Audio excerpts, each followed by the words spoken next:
don ganin cewa an taimakawa farfado da harkar nan na kiwon dabbobi ta hanyar da ya dace da kuma shawo kan kiwo da ake yi a unguwannai wato street livestock farming.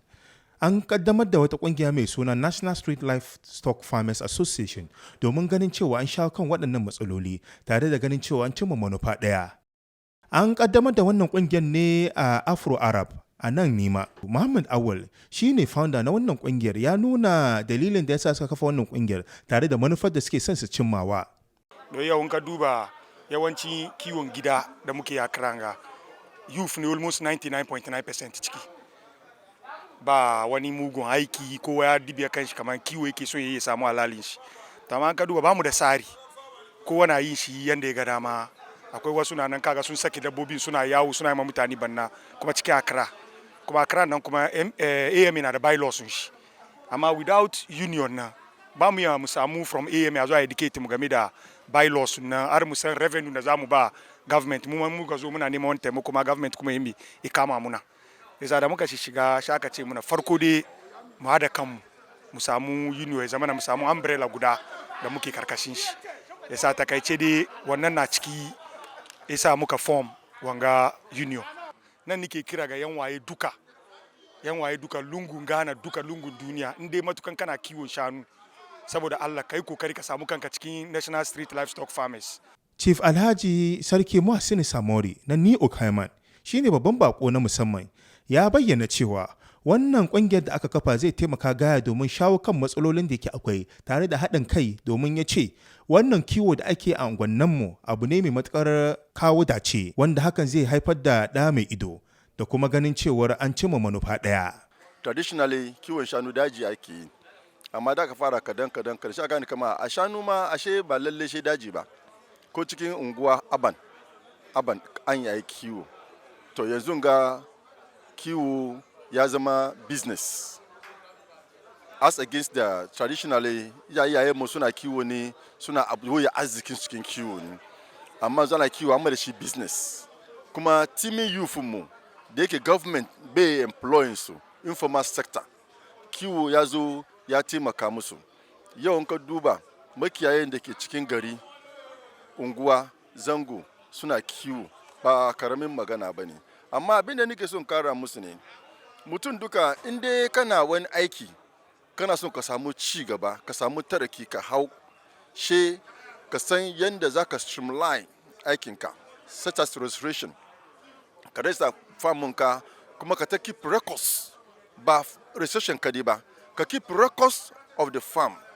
Shekarun shanu kaza ne, maganin da nake bashi kaza, in wata wani lokaci nake antibiotic, wani lokaci nake vitamin, wani lokaci nake deworming.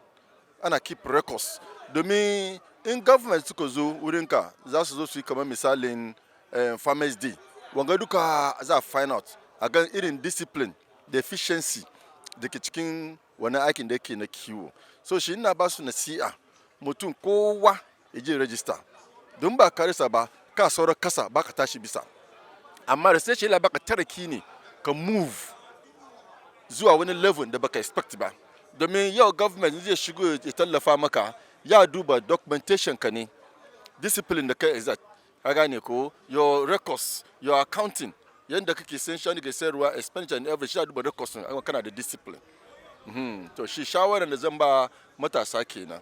Kuma shi wanga aikin da ake yi kowa ya sa kai, hadin kan da suka yin ga yana da muhimmi, yana da ma'ana. Qur'an da kanshi ya umurce mu hada kanmu, domin ideas duka yana farawa wani abu kankani ne, ko success yana fara da small ideas. In ka duba tarihin Dangote ya hanka ya fara, in ka duba tarihin shi mutumin American ga Microsoft, in ka duba ya kai fara. So shi abin da suke yin ga kankani ne, amma in aka nature wannan abu, aka sa discipline, aka sa commitment, su da kansu inda za su kai su da kansu yi mamaki. Domin idea ne ya fara kamar seed ne, kagan seed guda ne, amma ka shuka abin da taso ila da yawa. To haka ideas yake, inda ka sa ideas cikin motion, ka backing shi with certain commitments, discipline, honesty and so forth, shi ga idea nan ya blossom, ya sprout, ya grow, ya zama babba har ya zama abin da kowa ya zo la ci amfanin shi. together we stand, divided we fall. So su kama juna da gaskiya ka gane ko a taimaka ma juna za su sha mamaki. Sun zama abin da muka kiran shi how do you call it, a pressure group. Ka gane ya sun zama pressure group.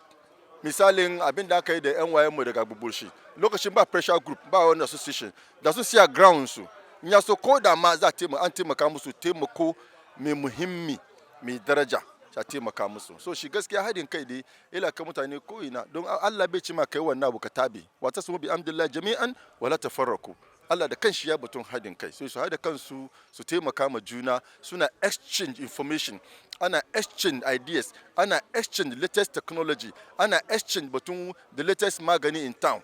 Ka gane ku wanga maganin gaida da kyau wanga maganin bai da kyau and so forth wanga ya taimaka musu. Ka gane kuma yanzu ga ana urbanization gari na budewa wani ya taimaka musu a ya samu babban fili a ya relocate a samu family cooperative wannan kuma ila cikin duka amfanin hadin kai kamar da wani lokaci wata tambaya wai menene amfani abin da ake cikin ga to amfanin kenan kenan na fadin. Sarki Yahaya Sa'id babban sarki ne kuma mamba na wannan kungiyar da aka kafa na National Street Livestock Farmers ya bayyana cewa wannan abin da aka yi dinnan babban alheri ne aka haifar wanda hakan zai kai ga cimma matsaya mai kyau tare da bunƙasa wannan aikin nasu.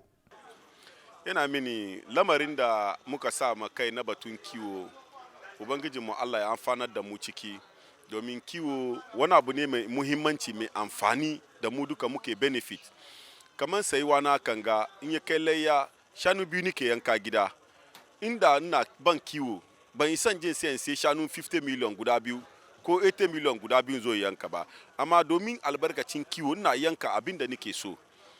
Na samu yaron da ya ce mai shi bai so sarki mai dokan bawo amma dokan bawon nan kuma shine amfanin da nike samu nike ciyar da iyalai na domin yau wallahi alhamdulillah cikin kiwo ina gode ma Allah shi yasa matashi instead of ka zo ka zauna just free na activities ka dokan bawon ka movement ka shi ke sa maka kai ma wani aiki at least kiwon shanu 3 months sai shanu 20 million ka bashi 3 months ka sayar mafawa ko wani mai aure wanga ga zo ka sayar 60 million gobe kai ka sayi 30 million 30 nan ka ci abinci kamin wanga kare ce sa ina da amfani domin yana bari waste of time lamari ka sa hankalinka wani wurin da bai kamata ba duka yana waiwayo da kai ce sa ni na wani hankuri ma youth kowa ya juyo inda baka da abin yi ka komo back to kiwo ya so ka sa hannu ka taimaka ka ci amfanin shi ma mu duka mu baki daya.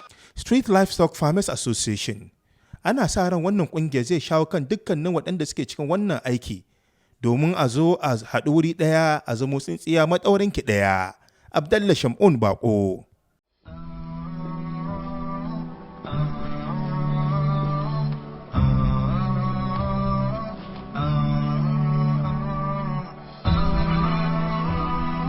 HAFIZ TV, unique every day.